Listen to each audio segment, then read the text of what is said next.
ನಮಸ್ಕಾರ ಸ್ನೇಹಿತರೆ, ನನ್ನ ಚಾನೆಲ್ಗೆ ಸ್ವಾಗತ. ಯುಗಾದಿ ಬಂತು ಅಂದರೆ ನಿಮಗೆ ಏನು ನೆನಪಾಗುತ್ತೆ? ಬೇವು ಬೆಲ್ಲ ತಿನ್ನೋದು, ಅಮ್ಮ ಮಾಡಿದ ಒಬ್ಬಟ್ಟು, ಮನೆ ಮುಂದೆ ಹೊಸ ರಂಗೋಲಿ, ಹೊಸ ಬಟ್ಟೆ. ಆದರೆ ಯಾವತ್ತಾದರೂ ಯೋಚಿಸಿದ್ದೀರಾ ಯುಗಾದಿ ಅಂದರೆ ಏನು, ಅದು ಯಾಕೆ ಶುರುವಾಯಿತು, ಅದರ ಹಿಂದಿನ ಕಥೆ ಏನು ಅಂತ? ಇವತ್ತು ನಾನು ನಿಮಗೆ ಯುಗಾದಿಯ ಪೌರಾಣಿಕ ಕಥೆ ಹೇಳ್ತೀನಿ. ಬ್ರಹ್ಮದೇವನ ಸೃಷ್ಟಿಯ ಕಥೆ, ಕಾಲದ ಆರಂಭದ ಕಥೆ ಮತ್ತು ಬೇವು ಬೆಲ್ಲದ ರಹಸ್ಯ. ಇದು ಕೇವಲ ಹಬ್ಬ ಅಲ್ಲ, ಇದೊಂದು ಸಂದೇಶ. ಮೊದಲು ಹೆಸರಿನ ಅರ್ಥ ತಿಳ್ಕೊಳ್ಳೋಣ. ಯುಗಾದಿ ಪದ ಬಂದಿರೋದು ಸಂಸ್ಕೃತದ 2 ಪದಗಳಿಂದ, ಯುಗ ಮತ್ತು ಆದಿ. ಯುಗ ಅಂದರೆ ಕಾಲ ಮತ್ತು ಆದಿ ಅಂದರೆ ಆರಂಭ. ಸೊ ಯುಗಾದಿ ಅಂದರೆ ಕಾಲದ ಆರಂಭ ಅಥವಾ ಯುಗದ ಮೊದಲ ದಿನ. ಚಾಂದ್ರಮಾನ ಪಂಚಾಂಗದ ಪ್ರಕಾರ ಯುಗಾದಿ ಹೊಸ ವರ್ಷದ ಮೊದಲ ದಿನ, ಚೈತ್ರ ಮಾಸದ ಶುಕ್ಲ ಪಕ್ಷ ಪಾಡ್ಯ ಅಂದರೆ ಅಮಾವಾಸ್ಯೆಯ ನಂತರ ಬರೋ ಮೊದಲನೇ ದಿನ. ಕರ್ನಾಟಕದಲ್ಲಿ ಯುಗಾದಿ, ಆಂಧ್ರದಲ್ಲಿ, ತೆಲಂಗಾಣದಲ್ಲಿ ಉಗಾದಿ, ಮಹಾರಾಷ್ಟ್ರದಲ್ಲಿ ಗುಡಿಪಾಡ್ವಾ. ಹೆಸರು ಬೇರೆ, ಆದರೆ ಆಚರಣೆ ಒಂದೇ. ಆದರೆ ಈ ದಿನ ವಿಶೇಷ ಯಾಕೆ? ಅದಕ್ಕೆ ಒಂದು ಅದ್ಭುತ ಪೌರಾಣಿಕ ಕಥೆ ಇದೆ. ಪ್ರಾರಂಭದಲ್ಲಿ ಏನೂ ಇರಲಿಲ್ವಂತೆ. ಕತ್ತಲು ಮಾತ್ರ, ಮೌನ ಮಾತ್ರ, ಅನಂತ ಶೂನ್ಯ. ಆಗ ಬ್ರಹ್ಮದೇವ ಎಚ್ಚರಗೊಂಡಂತೆ. ಅವನು ಕಮಲದ ಮೇಲೆ ಕುಳಿತಿದ್ದ. ಆ ಕಮಲ ಬಂದಿದ್ದು ವಿಷ್ಣುವಿನ ನಾಭಿಯಿಂದ. ವಿಷ್ಣು ಮಲಗಿದ್ದ ಆದಿಶೇಷನ ಮೇಲೆ. ಆ ಆದಿಶೇಷ ತೇಲ್ತಾ ಇದ್ದ ಕ್ಷೀರಸಾಗರದ ಮೇಲೆ. ಬ್ರಹ್ಮ ಎದ್ದು ಸುತ್ತ ನೋಡಿದ. ಖಾಲಿ, ನಿರ್ಜನ, ಯಾರೂ ಇಲ್ಲ. ಆಗ ಅವನಲ್ಲಿ ಒಂದು ಬಯಕೆ ಹುಟ್ಟಿತಂತೆ, ಸೃಷ್ಟಿ ಮಾಡಬೇಕು ಅಂತ. ಆ ದಿನ ಯಾವುದು ಗೊತ್ತಾ? ಚೈತ್ರ ಮಾಸದ ಶುಕ್ಲ ಪಕ್ಷ ಪಾಡ್ಯ ಅಂದರೆ ಯುಗಾದಿಯ ದಿನ.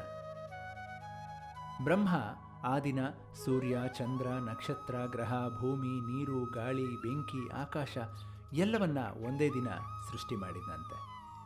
ಅಷ್ಟೇ ಅಲ್ಲ, ಕಾಲವನ್ನು ಸೃಷ್ಟಿ ಮಾಡಿ ದಿನ, ವಾರ, ತಿಂಗಳು, ವರ್ಷ ಎಲ್ಲದರ ಆರಂಭ ಆ ದಿನ. ಅದಕ್ಕೆ ಯುಗಾದಿ ಕೇವಲ ಹೊಸ ವರ್ಷ ಅಲ್ಲ, ಅದು ಸೃಷ್ಟಿಯ ಮೊದಲ ದಿನ. ಯುಗಾದಿಗೆ ಸಂಬಂಧಿಸಿದ ಇನ್ನೊಂದು ಪ್ರಮುಖ ಕಥೆ ಇದೆ. ಈ ಕಥೆ ವಿಷ್ಣು ಮತ್ತು ಶಾಲಿವಾಹನ ರಾಜನ ಬಗ್ಗೆ. ಬಹಳ ಹಿಂದೆ ಶಾಲಿವಾಹನ ಅನ್ನುವಂಥ ಒಬ್ಬ ರಾಜ ಇದ್ದ. ಅವನು ಬಹಳ ಪ್ರಜಾಪ್ರೇಮಿಯಂತೆ. ಆದರೆ ಅವನ ರಾಜ್ಯಕ್ಕೆ ಒಂದು ದಿನ ಒಬ್ಬ ಶತ್ರು ರಾಜ ಆಕ್ರಮಣ ಮಾಡ್ತಾನೆ. ಶಾಲಿವಾಹನನ ಹತ್ರ ಸೈನ್ಯ ಇರಲಿಲ್ಲ, ಆಯುಧ ಇರಲಿಲ್ಲ. ಆದರೆ ಅವನ ಹತ್ರ ನಂಬಿಕೆ ಇತ್ತು, ವಿಷ್ಣುವಿನ ಮೇಲೆ.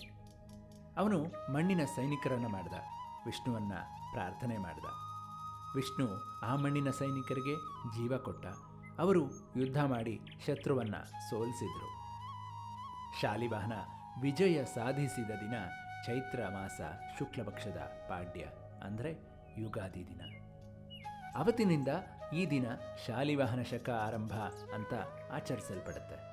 ಇವತ್ತಿಗೂ ಪಂಚಾಂಗ ಓದುವಾಗ ಶಾಲಿವಾಹನ ಶಕ ಅನ್ನುವಂಥ ಪದ ಬರುತ್ತೆ.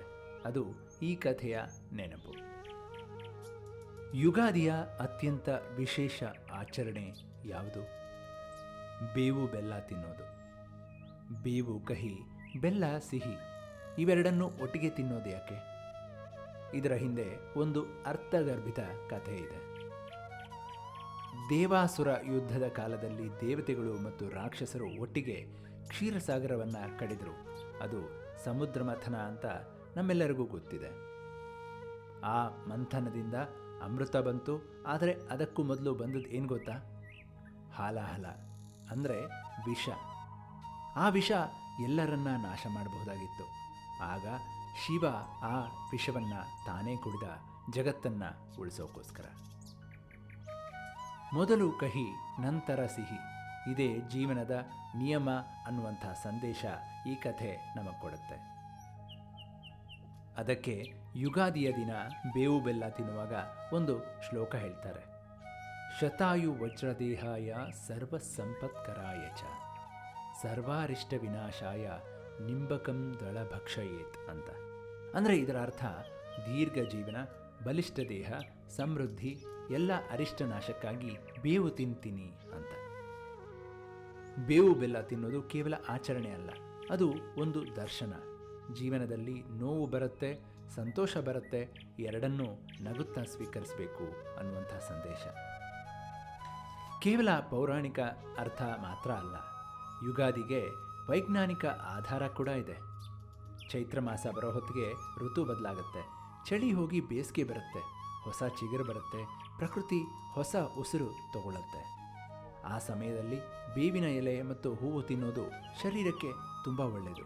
ರೋಗ ನಿರೋಧಕ ಶಕ್ತಿ ಹೆಚ್ಚಾಗುತ್ತೆ, ಹೊಟ್ಟೆ ಶುದ್ಧ ಆಗುತ್ತೆ. ನಮ್ಮ ಪೂರ್ವಜರು ಆಯುರ್ವೇದ ಜ್ಞಾನವನ್ನು ಹಬ್ಬದ ಆಚರಣೆಯಲ್ಲಿ ಅಡಗಿಸಿಟ್ರು. ಇದು ಅವರ ಬುದ್ಧಿವಂತಿಕೆ. ಆರೋಗ್ಯ ಪಾಲಿಸಬೇಕು ಅಂತ ಸರ್ಮನ್ ಕೊಡಲಿಲ್ಲ, ಬದಲಿಗೆ ಅದನ್ನು ಹಬ್ಬ ಮಾಡಿದರು. ಆಗ ಎಲ್ಲರೂ ಸಂತೋಷದಿಂದ ತಿಂತಾರೆ ಅಂತ. ಸ್ನೇಹಿತರೆ, ಯುಗಾದಿ ಬಂದಾಗ ಈ ವರ್ಷ ಬೇವು ಬೆಲ್ಲ ತಿನ್ನೋ ಮೊದಲು ಒಂದು ಕ್ಷಣ ನಿಲ್ಲಿ. ಆ ಕ್ಷಣ ಬ್ರಹ್ಮ ಸೃಷ್ಟಿ ಆರಂಭಿಸಿದ ದಿನದ ನೆನಪು ಮಾಡಿಕೊಳ್ಳಿ. ಶಾಲಿವಾಹನನ ಮಣ್ಣಿನ ಸೈನಿಕರಿಗೆ ಜೀವ ಬಂದ ದಿನ ನೆನಪು ಮಾಡಿಕೊಳ್ಳಿ. ಶಿವ ವಿಷ ಕುಡಿದು ಜಗತ್ತನ್ನು ಉಳಿಸಿದ ತ್ಯಾಗ ನೆನಪು ಮಾಡಿಕೊಳ್ಳಿ. ಆ ಬೇವಿನ ಕಹಿ ತಿನ್ನುವಾಗ ಮನಸ್ಸಲ್ಲಿ ಹೇಳ್ಕೊಳ್ಳಿ, ಜೀವನದ ಕಷ್ಟಗಳನ್ನು ಸ್ವೀಕರಿಸ್ತೀನಿ. ಆ ಬೆಲ್ಲ ತಿನ್ನುವಾಗ ಮನಸ್ಸಲ್ಲಿ ಹೇಳ್ಕೊಳ್ಳಿ, ಸಂತೋಷವನ್ನು ಎಲ್ಲರ ಜೊತೆ ಹಂಚ್ತೀನಿ ಅಂತ. ಇದೇ ಯುಗಾದಿ, ಇದೇ ನಮ್ಮ ಸಂಸ್ಕೃತಿ. ನಿಮ್ಮ ಮನೆಯಲ್ಲಿ ಯುಗಾದಿ ಹೇಗೆ ಆಚರಿಸ್ತೀರಿ? ನಿಮ್ಮೂರಲ್ಲಿ ವಿಶೇಷ ಆಚರಣೆ ಏನಾದರೂ ಇದೆಯಾ? ಕಾಮೆಂಟ್ಸ್ನಲ್ಲಿ ಹೇಳಿ. ಅದು ನಮ್ಮ ಮುಂದಿನ ಎಪಿಸೋಡ್ ಕೂಡ ಆಗಬಹುದು. ಸುಲೋಚನಾ ಚಾನೆಲ್ನ ಸಬ್ಸ್ಕ್ರೈಬ್ ಮಾಡಿ, ನಿಮ್ಮ ಕುಟುಂಬ ಮತ್ತು ಗೆಳೆಯರಿಗೆ ಶೇರ್ ಮಾಡಿ. ನಿಮಗೆ ಮತ್ತು ನಿಮ್ಮ ಕುಟುಂಬಕ್ಕೆ ಯುಗಾದಿ ಹಬ್ಬದ ಹಾರ್ದಿಕ ಶುಭಾಶಯಗಳು.